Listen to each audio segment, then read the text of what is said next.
Good morning. This is the first day of filming for this project for Luck Companies, tracking down this old train. So I'm very excited. I'm on my way out there now. It's about an hour and a half drive to get to this train. But when we get there, we're going to shoot as much B-roll as we can in one day.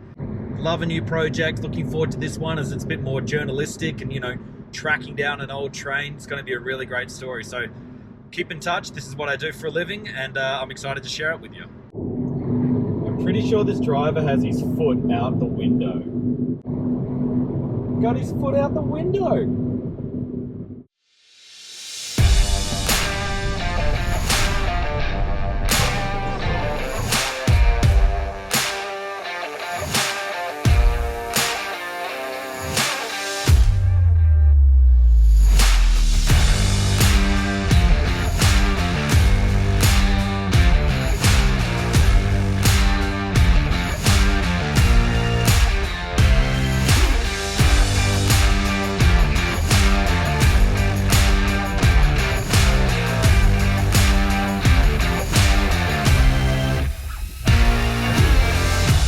And that's a wrap on day one.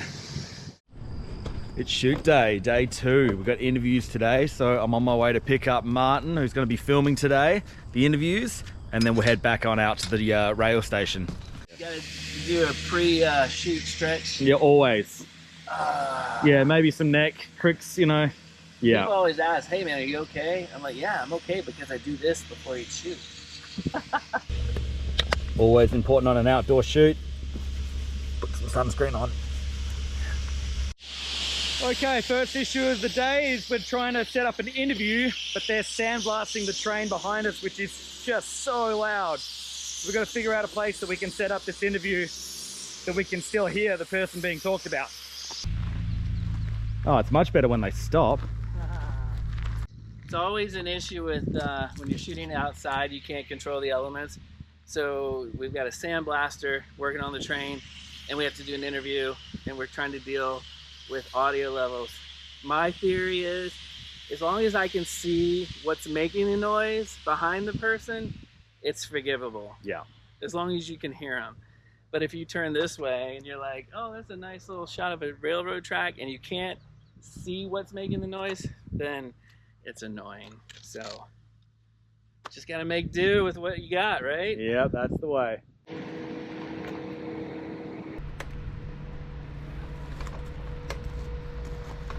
We're gonna have you leaning, which is the next best thing to, yeah. Standing or leaning, whatever you want to do. Get a little bit of that on me, some of that creosote from the fall.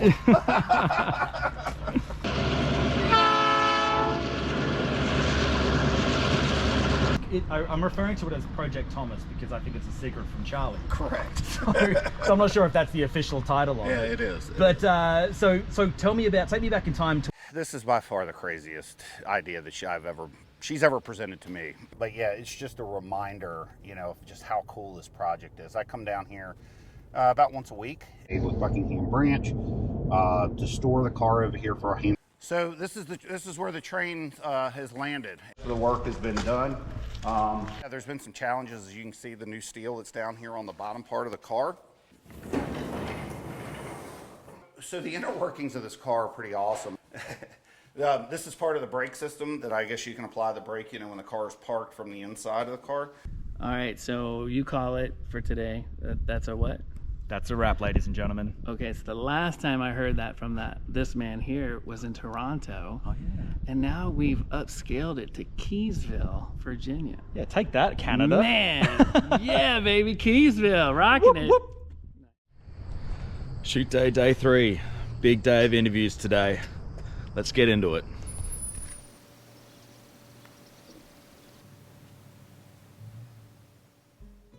So we're scouting interviews. We've got 3 to do here today, and we're in this train yard. Plenty of potential. We'll be battling the sun, but Martin and I are just scoping around now, trying to find the best spot for it, and I think that this is going to be a really successful day. All right, Muscles, what do you think? It's like a director of photography's Candyland here. So many options that it's a little overwhelming that it's hard to find the right one. But we'll make it. We'll find it.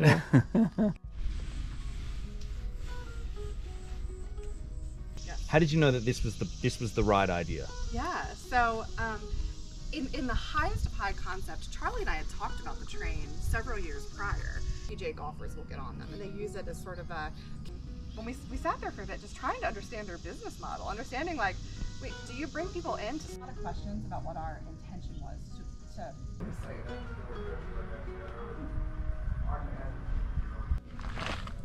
This locomotive actually was used at Spartacar. Finding the extraordinary potential in each human. What does that mean to you, Matt? Well, I mean, one way that I always thought about it, like using an analogy. Well, I'm not going to miss this drive, but this is the 4th and final day of shooting. This is the last time I'll be going out to see the train before it's unveiled. It is painting day, the last stage. So we'll capture a little bit of B-roll here, not too much, just enough to fill in the blanks of the documentary. It's in post-production right now, after all the interviews are being edited and scripted and put together. And we should have a finished product for you really shortly. So it's been a wonderful project, and I'm glad that this is the last time I have to drive 3 hours in a day to get out to a train.